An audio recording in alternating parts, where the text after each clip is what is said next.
Facebook, Twitter. Yeah, what is the Twitter account? Periscope. Periscope, that's it. I'm not sure exactly how that works. Why? But Periscope also has, interesting enough, they also have their own live thing. Because I can go live on Twitter directly. Okay. And that's not through Periscope, so I'm not sure how they distinguish. I know I can go live on Periscope if I use my app, my phone app. I'm sorry, I can go live on Periscope. So here we are live. Let me share this. So it's interesting. It said, hey everybody, with Final Cut Pro TV Live, Radio TV Live. Today we have Tony Gallardo. This way, I'm pointing the opposite direction. I know. Tony Gallardo, we're going to take a tour of his new space here in a minute. But the main thing I wanted to do today was talk to Tony about his space and what else we have going on here. And it's a couple of other things that are going on in the Final Cut Pro world. A couple of other interesting things we'll talk about before Tony has to go see his clients. Let me see here now. I'm going to share. The other interesting thing is this. On my phone, I can share this video in Facebook, which I'm going to do now. Okay. Right? Yeah. And I can just press the share button, share to a group. All the groups that I belong come up. And I can click 1, click 2, click 3, really? And it's very simple. Can't do that on the Mac. You have to do one at a time. Copy and paste. Copy and paste. That's a pain. Well, I've noticed. So right now I'm just doing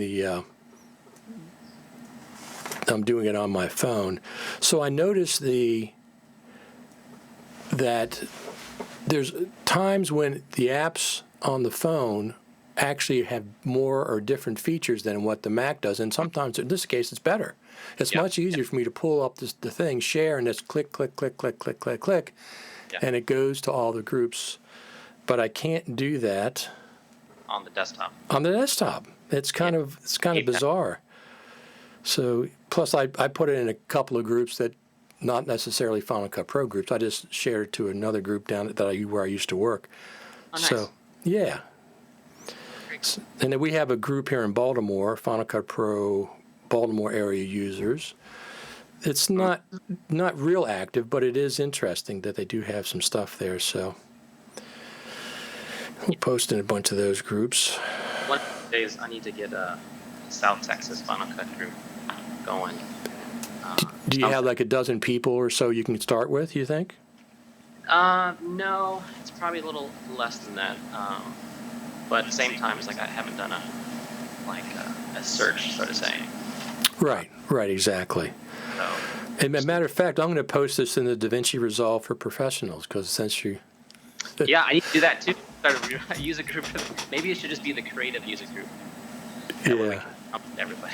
Well, there's so many. Listen, there's a dozen Final Cut Pro groups that I belong to.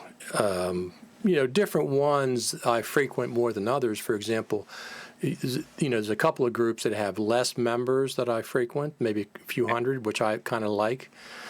And then there's the other times I go to the big ones, the 32,000 or 31,000 that Braden Storrs has. He has like one, I think the biggest one. Yeah. He's been on the show a few times. And there's the Blackmagic 4K.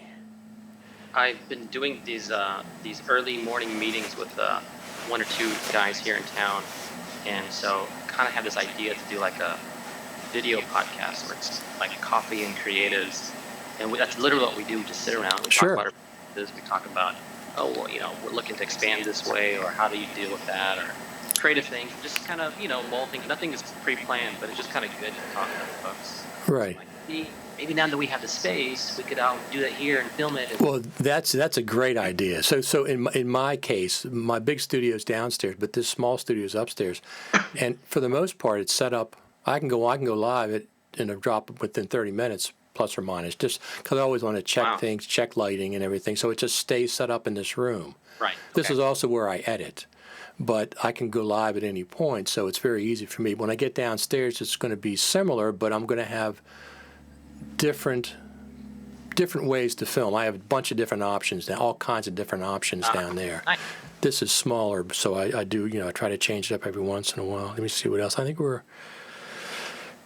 Black yeah. So once talking about Black Magic, I noticed that the beta 3 of Resolve 16 came out today. Oh, did it? Yeah, beta 3. Oh. Don't stop now. You got to stay on this thing. Do it after our broadcast. I know you're excited about that. Yeah. I have not been. Two things. Since Sunday, I've been trying to avoid being on Twitter and social media because I'm a Game of Thrones fan. Okay. So I need to catch up, and then we were like the past 3 weeks have just been nothing but getting ready for this big client meeting. Sure. So my headspace has been out. I haven't even checked for that. So yeah, I'll definitely check it out. I'm excited about that. So I know you knew you would be. So you didn't see the end of Game of Thrones yet? I did. I saw it. Oh, okay. Okay. Yesterday. Yeah. Okay, I was wondering about if you saw it, because I know people that are Game of Thrones fans are just crazy, and there's like millions, 16, 20 million people watch that show. Oh, it's a lot, and it's funny to see this whole controversy. Yeah. Controversy, and we all have opinions, and what opinions on the internet? What do you mean? That's something I never heard before.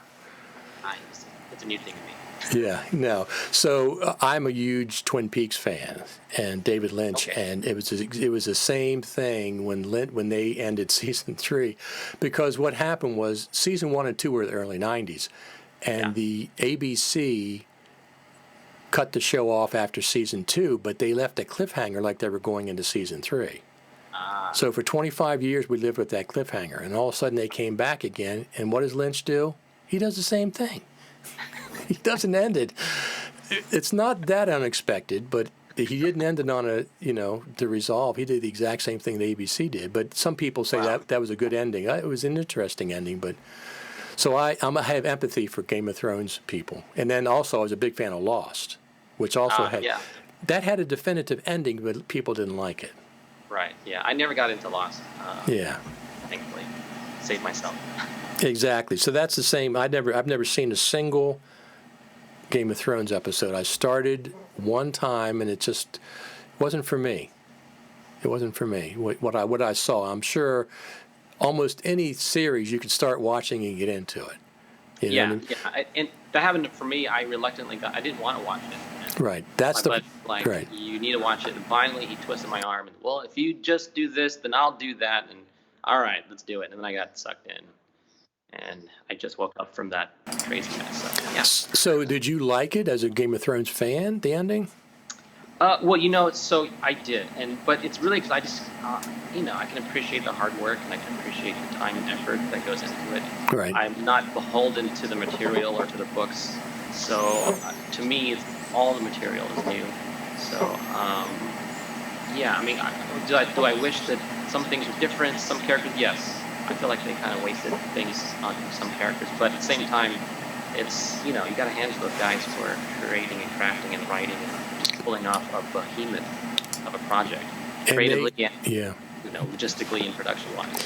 And I think 16 million people watched that, or 20 million, I don't know what it was, but it's a lot of people.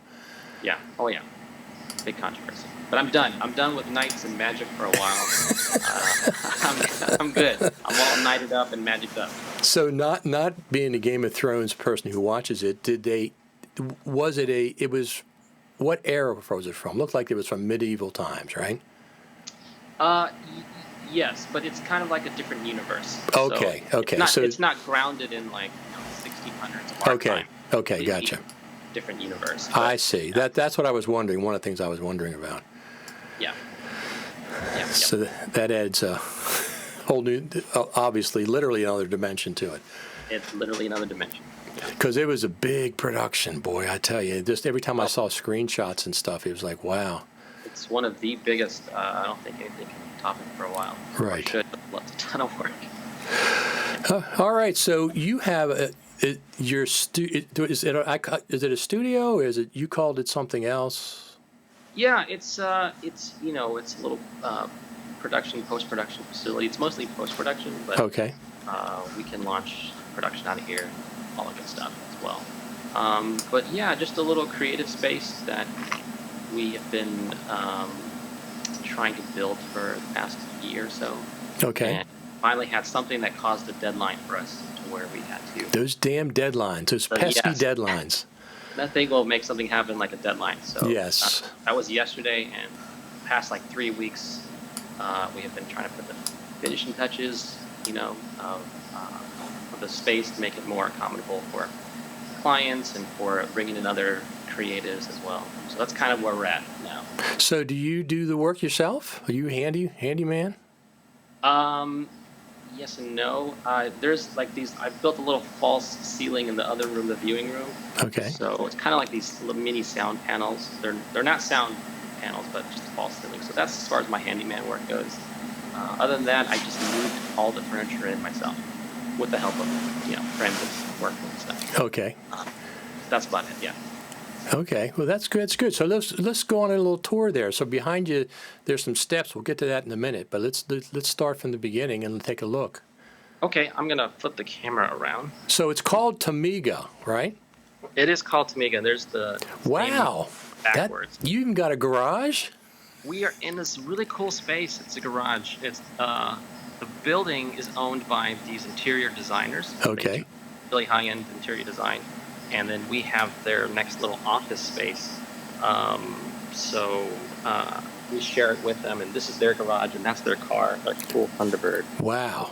I love that thing. It looks beautiful, yeah.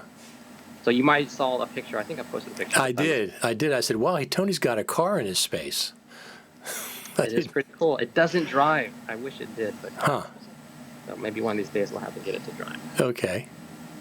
And then, so here's a little cool area where we can relax, meet with clients, have creative meetings or production meetings. And this is one of the areas where we just got up and running. So this would be like when they first come in, before any editing or anything, you just sit down and talk, have a chat, have a coffee. Yeah, it's a great space for that, especially for clients. They need to know where they're free to go to. Sure. And they may not want to just jump straight into an edit bay, or they may need to come out and work on the laptop. So this is kind of that universal space where they just know, I can go sit down and either do work or relax or have a meeting or whatever it is. We had about 12 people in here yesterday huddled around the coffee table and going over a Q&A and answering questions about phase 2 of the project we're working on. So it turned out great. So that's this area. And this, just real quick, all these pictures I share the space with a photographer friend. Okay. So these are all his prints that he sells. Very nice. And then right over here, we've got a table where we need a table. We need to grab a quick lunch or something. We can kind of just sit down and, pass papers around, get the laptops out together. Our round table. Oh, there you go. And then we've got some edit bays or little edit pods. We've got 1, 2, and 3. Standing desks. That's my buddy Jordan. I'm going to make him wave. Hi, Jordan. Hey, Jordan. Is he using Final Cut over there? I can't tell from this distance. Let's go over there. So I've been loving these standing desks. They're great. But yeah, we've got some stuff going on in Final Cut. Doing a quick little video for one of our clients. They're going to be going to a conference. So they just wanted us to string together some of their latest videos we've done for them. Now, to the right of that, move to pan to the right. Did I see a scale? Oh, those are tripods. I thought it was a scale. We've got some C-stands here. There you go. Great C-stands. for holding backpacks or lights or whatever we need to hold up. Yeah, excellent. Yes. So I'm on a desk now too, but is yours motorized or just physical? It is motorized. Jordan, can I get you to move the desk? So this has been really helpful for us, for me. That way I don't have to keep sitting down. Right. Down for the past 15 plus years. Yes. So be able just to break it up. Yes. Stand. That's we stand all day. I 5 have the minutes same at a time. thing, yeah. Okay. Yeah. No, I it's was fun. wondering, because some of them are just physical. My girlfriend's got one. She has a space here that she works out of. It's a crank, a hand crank. It works really well because she doesn't change the height that often. But I'm the same way. I have the motorized one. Yeah, it's the way to go for sure. Now, who's the assistant editor there? The assistant editor is his name is Roscoe. He's Roscoe. and he's pretty good. He loves Final Cut 10, and turning out to be a good colorist too. Now, what is his day rate? Oops, hold on 1 second. Sure. Phone just went crazy. Can I get back to it? I don't know if you guys can still see the broadcast. No, well, right now we can see a big S for Skype. What happened? It happens all the time. There we go. Yeah, now we're back. Yeah. I don't know. He just increased his rate, so. But maybe he does this thing where he lays on his back for like 30, 40 minutes at a time, and maybe he'll do that again. Hilarious! Oh my gosh, it's funny. It's pretty cool. Yes. But then we have another little edit bay here with a trash can, so we can bring in folks. They can sit down and connect to the jellyfish. Here's another pod station. Now, these stations, I know you do Final Cut, you do Resolve as well? Yes. And Premiere? No, only if we have to. Okay. So I do subscribe monthly to Adobe based on when clients give me assets. Sometimes they'll be in Premiere or they'll be in Media Composer. Sure. I'll just open them up, send out XMLs or whatever, open it in Resolve, and then translate it over to Final Cut 10 or stay in Resolve, depending. Wait a minute, what is this now? You might have heard of this company that sells these storage boxes. Cool little company, Lumiforge, and make this thing called the Jellyfish. Now, how much storage do you have there on that one? I think I have about 94 usable terabytes. Okay. So I think in total it's about 120 terabytes. So is that, I'm not familiar, is it like a RAID 6 where you can lose a couple of drives, or what is that? We are at RAID, yeah, we're at RAID 6, so we can lose 2 drives. Okay.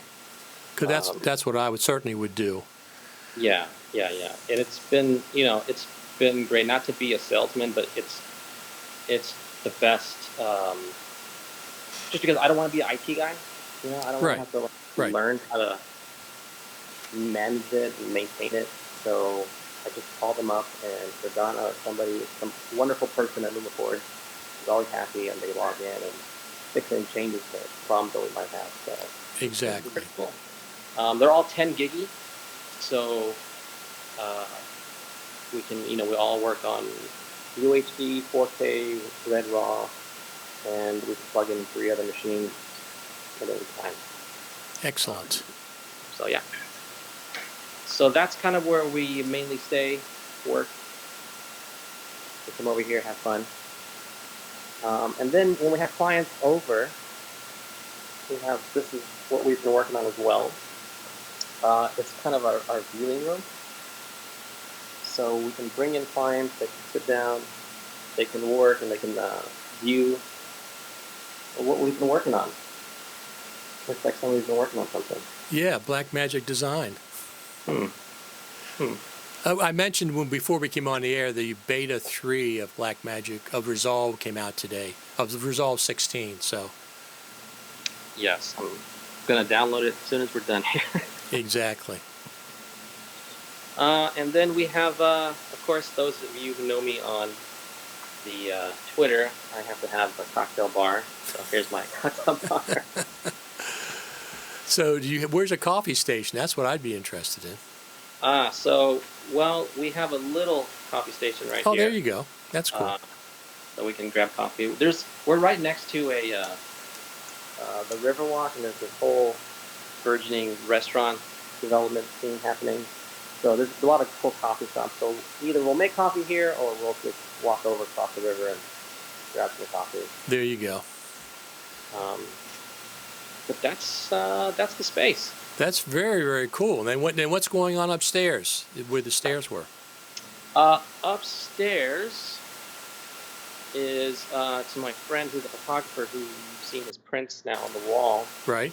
And so that's his space. Oh, I see. Okay.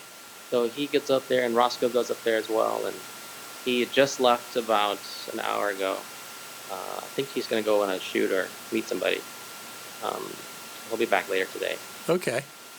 So what kind of projects do you work on typically? What's your forte? We work on anything and everything, Mr. Jeff. Mostly stuff for ad agencies, for brands of short form content. Okay. From commercials to promo videos, sizzle reels. Nowadays, everything's being fragmented, so taking brand commercials and even slicing them different ways for Instagram, Facebook, Snapchat, vertical, Square, you name it. Exactly. That's what we do. So mostly in the advertising space. Okay. And so you're in Texas, right? Yes, San Antonio. San Antonio. So what kind of industry as far as video production, post-production is going on in San Antonio? Is it busy? You know, it's like anybody else, anywhere else where you're going to have seasons where it's slow, seasons where it's busy. One of our main clients is the city of San Antonio, so we do all the tourism for them. Right. But we're pretty much busy 365, 24/7. Okay. And it's not like we're doing big jobs. A lot of times it's small jobs. It's like you need to get these little corporate videos done for them.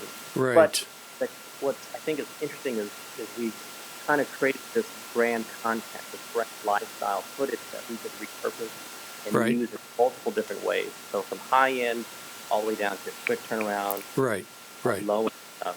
So for us, we've been thankfully constantly busy. And again, it's small little jobs here. Sure. And then every once in a while we'll get bigger campaigns. No, absolutely. Those little jobs are crucial. Keep things moving along. Oh yeah, it's what keeps paying the light bills,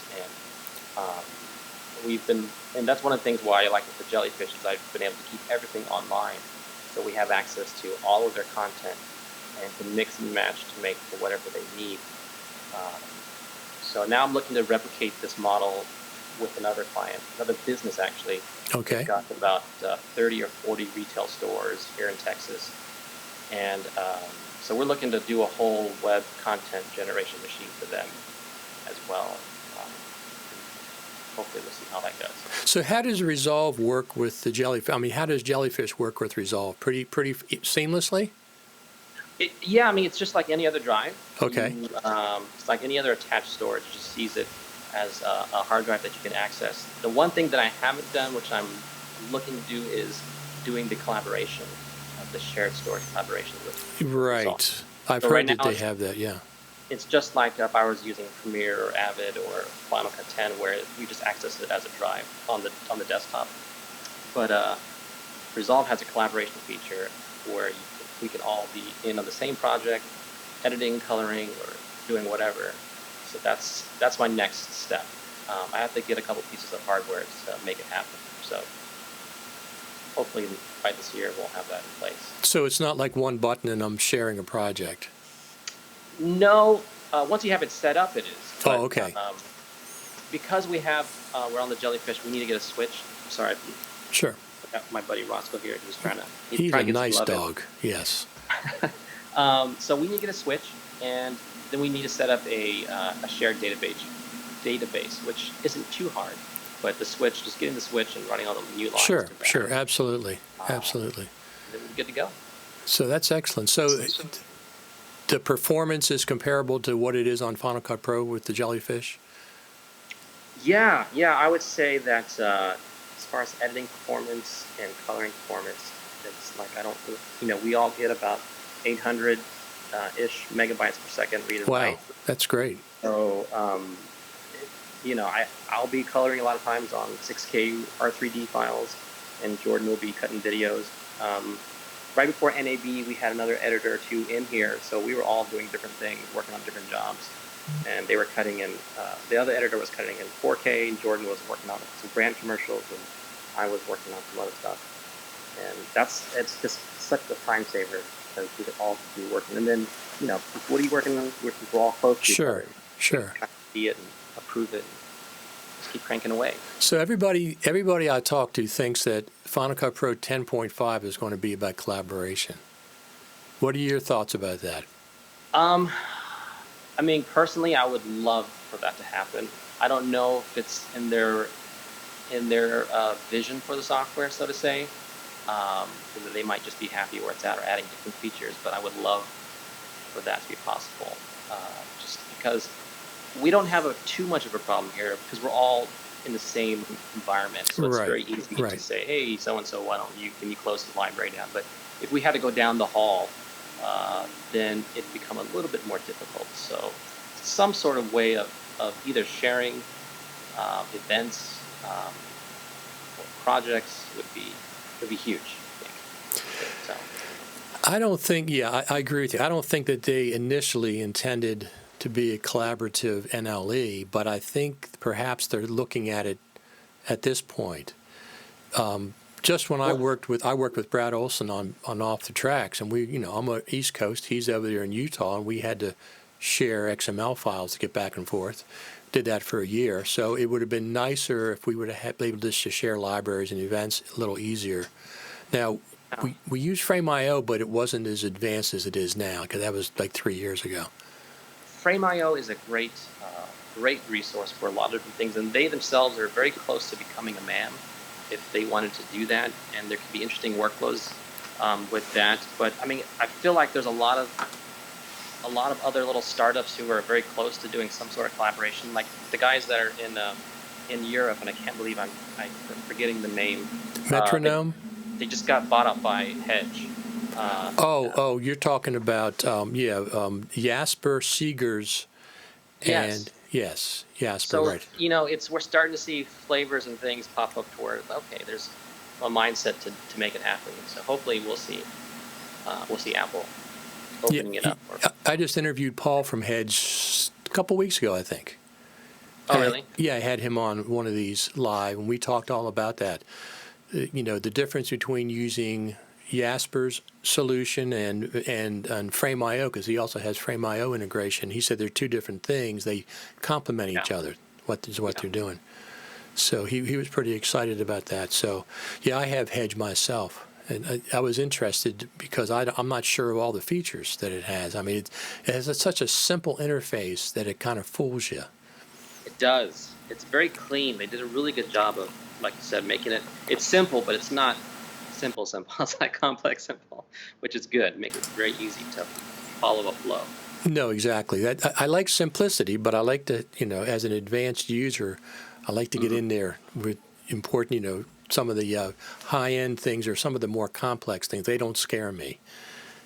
Final Cut does the same kind of thing a lot of times. They have a simple interface, but I wish I could get in there and do some things that, like for example, in the viewer, when you do keyframing and stuff, you don't have all the options that perhaps you need to do keyframes. Yes. For example, I think, if I'm not mistaken, unless I'm missing something, the default behavior of keyframes is ease in and ease out. Yeah. And I don't want that all the time. Well, it's like they've got a great system in Motion. Yes, exactly. Motion has a great keyframe editor. It's got all these perfectly viable solutions for handling keyframes. So I would just love them to you don't have to rewrite the code there. Just put it in to Final Cut, because the keyframe editor is. I mean, that's why I'm a big proponent of the war on keyframes in Final Cut 10. Right, exactly. And without keyframes, if you don't have to. No, exactly. I would love to have a pop-up or a pop-down keyframe editor in Final Cut Pro Timeline. That would be phenomenal. Just the Motion one. Resolve is very similar. It acts almost the same way that Final Cut does, where you would pop up in the clip. In Final Cut, I think it's Control V or. Yeah, Control V to bring up the animation keyframes. Right. And it's very similar in Resolve, but they allow you to, right inside there, you have full control of the curves, and you can make your own type of ease in, ease out. Right. or just the standard linear scheme. Sure. Right. So if they even just added that to what they have existing, that would be so much better. I really like the it's a constant battle between something that I want to get my hands on and simplicity, because I do like the simplicity. I love being able to Control V, bring up the animation lane, and just drag 2 keyframes over left or right. I love that. The Yes. group, but other times I want to get in a little deeper, so I like to have the options. Logic has that advanced. They have a whole panel of advanced features you can click on or click off. You don't need them. You don't need them. You can keep them completely off, and it's more like GarageBand. But for the power users that need them, they can click these advanced features on. So. Yeah, I mean, that's the beauty and elegance of Final Cut 10, is that it hides itself. It hides its complex self in its simplicity, Right. or its illusion of simplicity. Right, I really appreciate that.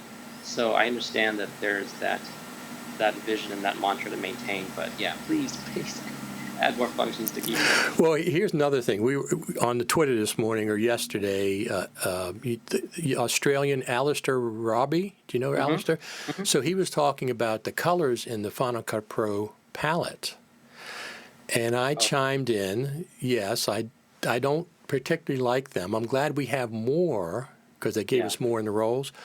But the problem was when they gave us the colors in the roles, they took them out of the timeline index and out of the browser.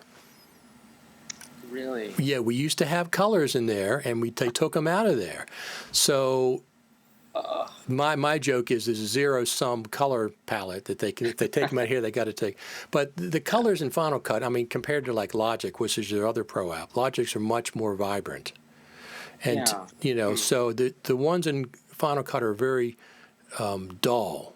They're very earthy rather than vibrant. I'd like to see them, that's what Robbie was talking about. He was talking about, Alistair was talking about the fact that they were so dull, and they're very similar to each other. If your eyesight's not that good, it's hard to distinguish between a couple of the colors. They are, yeah. It's add some more colors, and maybe even just add the ability to have those same colors but just brighter.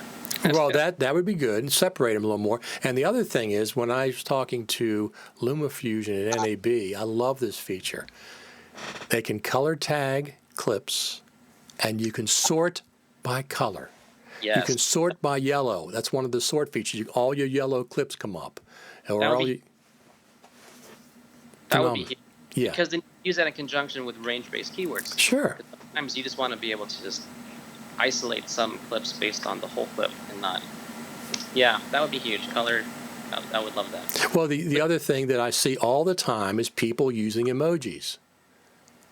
Yeah. Now they're using emojis because they don't have color. Because they're not going by the emoji shape, because if you change all the emojis to black and white and gray, they'd be less useful. They're going by the color, the banana, the cherry. They're going by yellow and they're going by red. So if you could color either, little color marker or color the clip or whatever, you wouldn't need the emojis. Yeah, that's true. So I'm hoping we'll get those at some point, and also a couple more color markers. I like colors. I understand I don't understand why they don't want more colors. They don't want people say they don't want to look like a bunch of Skittles on the screen. That doesn't bother me. If somebody wants that look, let them have it. It's not that it's going to always be that way. It's just when you need it, it's great to have it there.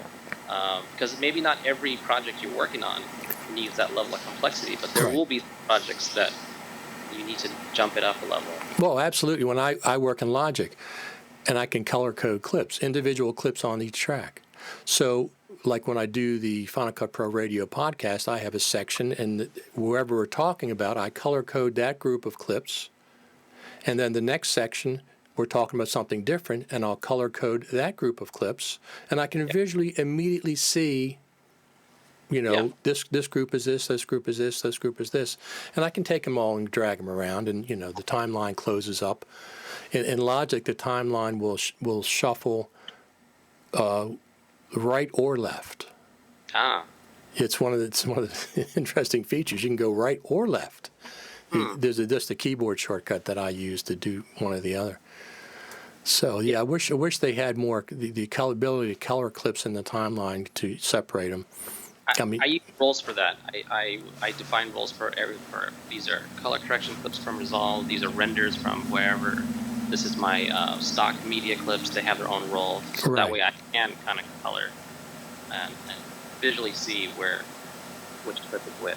Yeah, that works. That works for what Final Cut is. So WWDC's coming up. I'm just curious if they're going to do anything with Final Cut, not for WWDC because that's not a Final Cut place, but around WWDC. It's a good opportunity since they missed NAB this year. They had updates the last 2 years, 2017, 2018. They didn't have an update. They had the little Legacy Media update in March. Yeah, I mean, what if they were to release or update Final Cut? I don't see it being a big one for WWDC unless it was something that if they gave a preview of the new Mac Pro. Right, that's what I'm thinking. Strongly. I mean, isn't there going to be another creative summit? Yes, there is. The Future Media's already pre-announced that there is going to be a fifth one. So. Yeah, I don't know. I could see them doing a big feature release there. Yeah, if they don't do it, well, put it this way, they don't need an event to release Final Cut Pro. They don't need an event. However, if they hit around WWDC, if they might preview 10.5, and then it'll come out around the Creative Summit because they have to have something at the Creative Summit. Apple does because that's without Apple, a big announcement. It's less effective. I mean that event is less. There's less incentive to go to it. That's one of the biggest reasons I go there. Yeah, so. I need Creative Summit. Oh, you've never been to any? I haven't been to any. I've tried in the past, but either a job would come up or... Oh, okay. That's always a problem. And the people always complain about what, no matter what day it is. It's been Halloween weekend for 2 years. And then last time they shifted it to like the second week of November, and people complained about that. It's just a couple. There's always a couple complainers. Now here's the thing: is I know it's on Apple. Apple decides when that week happens because you have to visit the Apple campus, and they have to coincide it with an update to Final Cut Pro and things. Yeah, that's true. Well, I'm gonna tell my buddy is staying outside talking while his client's outside. I'm like, no, come. No, absolutely. Yeah. Well, maybe this year I'll be able to get out there. That'd be great. Yes. See everybody. Because I didn't realize I didn't see you there. I know I've seen you in NAB for like the last 3 years, but I didn't realize I get them mixed up when I see people. Yeah, it's a whirlwind getting out there, but that's really where the connections are made and the bonds are formed. Yeah, it really is. Yeah, it really is, and it's Final Cut Pro concentrated. Yeah. So. Yeah, that's what I'm really keen to. I need to get out there. Yeah. I'm getting excited just talking about it. Yeah. All right. So anything else going on? The world of Final Cut Pro or Resolve, either one? No. I mean, we're just plugging away here. I would love for a new update to Final Cut 10. To just, like we talked about, keyframing and just little things. I think it just needs little things here and there. I would welcome collaboration, but I don't have any high hopes, to be honest. But we'll see. Resolve, you know how they are. They're plugging away, adding features left and right. Yes, they are. All the time. I mean, I know Apple listens as well, but Resolve, the Black Knight team, they definitely listen to everybody. So we have requests or we have features that are not working, let them know. But other than that, we're just plugging away. We're getting ready to do phase 2 of a big brand campaign, and hopefully the new space will serve well for our clients. And if you're ever in town, Richard, if you're ever anywhere near town, sure. Call me. Oh, I absolutely will. I'll gladly make you a margarita or an old fashioned or something if that's so you can choose for that. But, sure. But yeah, come on down anytime. You're always welcome here in Texas. Yeah, I haven't been to Texas yet, but that's definitely one of the places I want to visit. Absolutely. Well, cool. So you can be watching WWDC, I'm sure. Yes, yes. Actually, when is it? June 15th? Oh, Or? no, it's the first Monday after Memorial Day. It's early. Oh man, it's coming up. Yeah, I think it's 2 weeks from last Monday, so a week from this coming Monday. All right. Well, we're getting ready to have a big party at our house for our daughter graduating. So every weekend I have been in the garden, in the yard, trimming trees. So Sure. this weekend, that's what we're going to be doing. So I will have to have an excuse to get away. Tell my wife I have to go watch this WWDC show. Yeah, so it's on it's 10 a.m. Eastern. No, 10 a.m. Pacific, which is 1 p.m. Eastern, I think. That's 12 Central. Yeah, okay, 12, yeah. So it's on for like an hour and a half. And, they don't normally announce Final Cut Pro stuff, but people are saying, Ronnie Cortins, I had him on, he said if they don't announce it, preview the Mac Pro, people are going to be up in arms. Yes, So. the Mac Pro, I am 100% behind. They have to not only just preview a picture, but start to give specs. And Yeah, I mean, both, pretty yes. much how they did for the iMac Pro, where it was like, here you go, here's what we're planning on doing. Yes. Kind of 10 gigabit ports, and they kind of Yes. walked us through it. And the 2013 Mac Pro they introduced at WWDC. Okay. Yeah, That's they better. Yeah, they better. Everybody's curious. I mean, it's probably not going to be round this time, I would presume.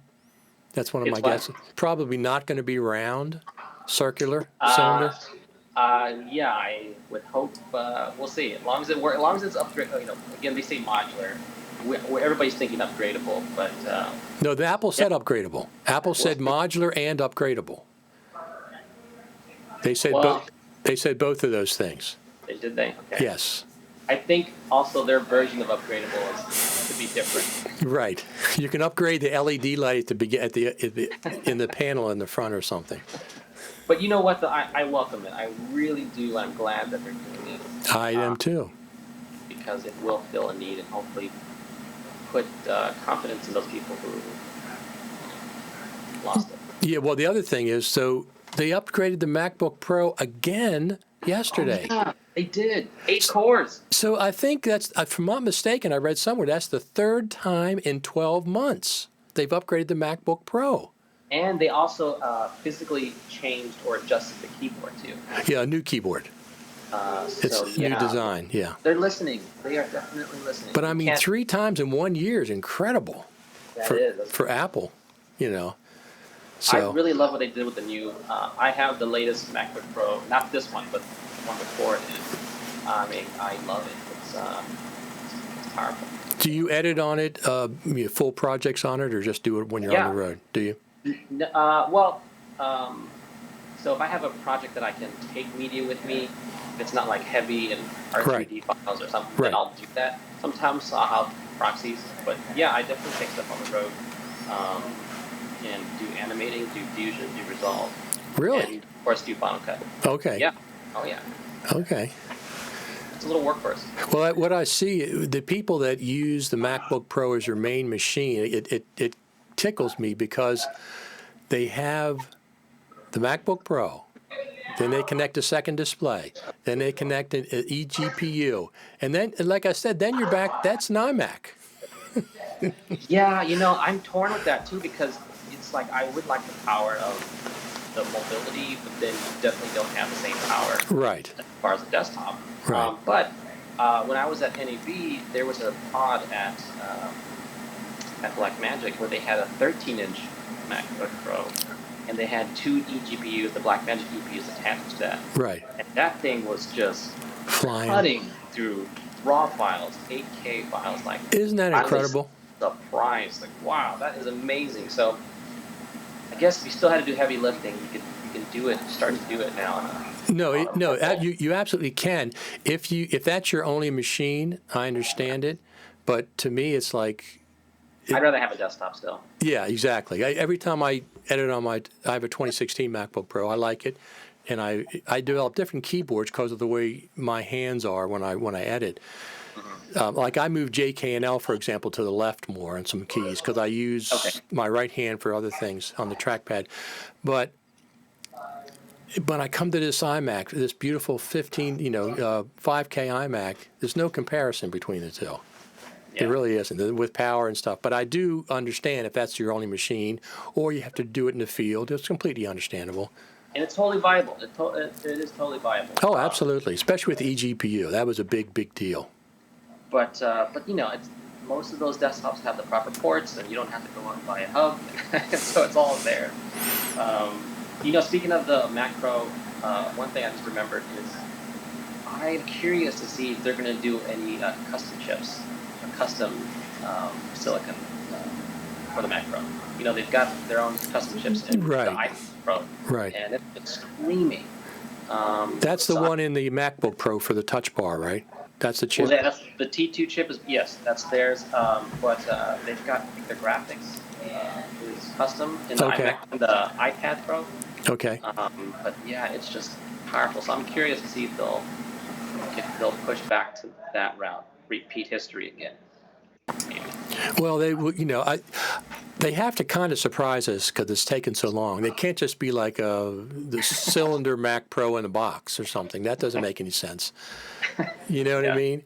But I expect it'll look something like the Mac Mini, that form factor. Maybe the base model will be taller, and then you stack things on top of it for more eGPUs or whatever to stack on. And So when they came out with the Mac Mini last year, one of their previous screens showed the Mac Mini stacked in like a render farm or like a combined unit. So I don't know, I'm curious. Yeah, but I'm pretty sure it'll be square or rectangular, not cylinder this time. Yeah.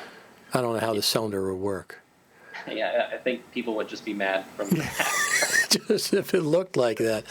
But everybody, the Final Cut Pro community, of course, is excited about that. Not just the Final Cut Pro community, but maybe the Premiere community and Dissolve and everybody else. To finally get another powerful desktop like we had.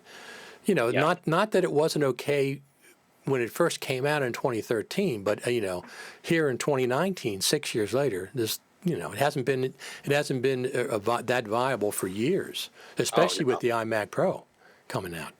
Right. Yeah. And, especially for the Premiere users, I would think they would welcome it. They're on the Mac still. Yeah. Really, really impactful for them.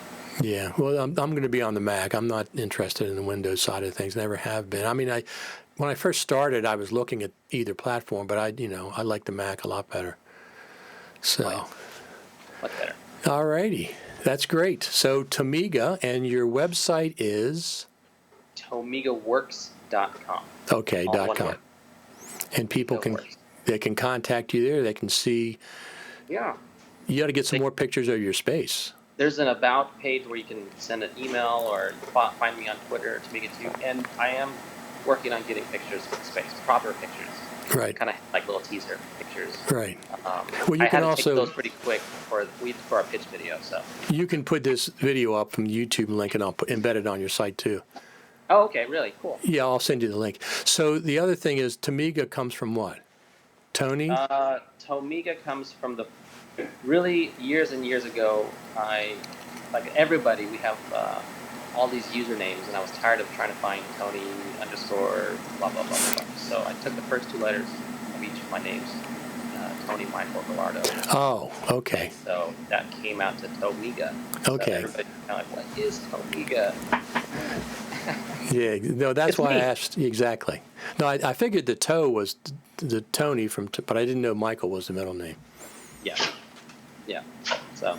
Fantastic. There's nothing cool about it. Just I needed a username. It works. People remember it. I remember it. I mean, some people's Twitter names, I got to look them up because I don't remember them. But yours, I remember. So that absolutely works. So Tony, that's fantastic. So we'll be in touch. We'll do another one of these group ones around maybe before WWDC to do predictions, and then after we'll do another one and we'll get you on those as well.